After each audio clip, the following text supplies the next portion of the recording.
Major Hamza Al-Mustafa, who was back in court today to face cross-examination after he testified for 3 days last week. Our judiciary correspondent, Shola Adeko, reports. This ones actually started on an orderly note. Perhaps the judge had ordered for a beefing up of the security, or perhaps it was as a result of the alarm raised by the Al-Mustafa family expressing fears about his security. But the officers were on ground as early as 7 a.m.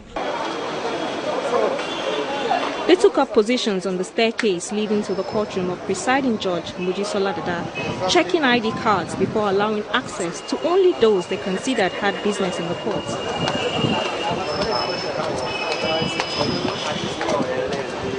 Despite that, the courtroom was still packed full, with many others, however, standing and sitting outside. Major Hamza Al-Mustafa arrives at about 9:50 a.m. and is called into the dock at about 10:30 a.m. First, his counsel, Alale Konjo, brings to the notice of the court what he calls mendacious and inaccurate reporting of the court proceedings, which he says is capable of interfering with the course of justice. Justice Dada calms his fears by telling him that she doesn't read the papers. After this, the counsel informs the court that he had filed a notice of appeal to challenge the ruling of the court, delivered on the no-case submission earlier filed by the defense. The court adjourns that matter till Tuesday. Preliminary issues over, the defendant moves into the witness box and begins to answer questions put to him by the Solicitor General of Lagos State, Senior Advocate of Nigeria, Mr. Pedro Lawal. Major Al-Mustafa narrated to the court how he joined the army in 1980 as a cadet officer. He had his primary and secondary school education in Yobe State, northeastern Nigeria.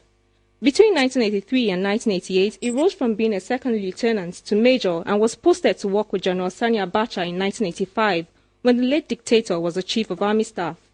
The former CSO said it was not correct to say that General Abacha sacked the interim national government of Chief Ernest Shoneko, but instead a consensus of military and civilian people came together to change the course of history, which saw the exit of the interim government and General Abacha becoming head of state. He acknowledged that General Abacha was misunderstood, as he was the most hated head of state, with the strongest opposition to his government coming even from within the military. The major also explained the activities of the strike force set up under the late head of state. He refuted the claims that the 75-member group was used to muscle opposition, especially the Nadeco, but was instead used to protect the seat of power, as it was a defensive rather than an offensive force. A member of the strike force, Sergeant Rogers, had testified in previous court sittings that he shot the late kudirat, for which Major Al-Mustafa is standing trial. The former CSO denied giving the order, insisting instead that the witness was induced to testify against him. Although the major admitted that attempted murders and the murders of certain persons happened under the regime of General Abacha, Major Al-Mustafa denied knowledge of the attempted murder of the publisher of Guardian newspapers, Mr. Alex Ibu, that of late Nadeco chieftain Pa Abraham Adesoya, and that of former sports minister Mr. Isaac Pobeni. He also denied any involvement in the murder of late Kudirat Abiola, that of Pa Alfred Iwane, and one Alaja Suliat Adedeji, an Ibadan-based politician, maintaining that, like other people, he only read the news in the papers. It is, however, his testimony that after he heard of the late Kudirat's murder, he visited the late Chief Abiola in detention to commiserate with him, taking along a Quran and a diary.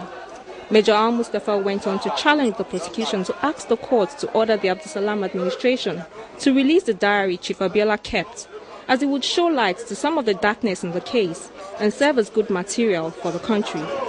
The cross-examination continues on Tuesday. Shola Adeko for Channels Television News.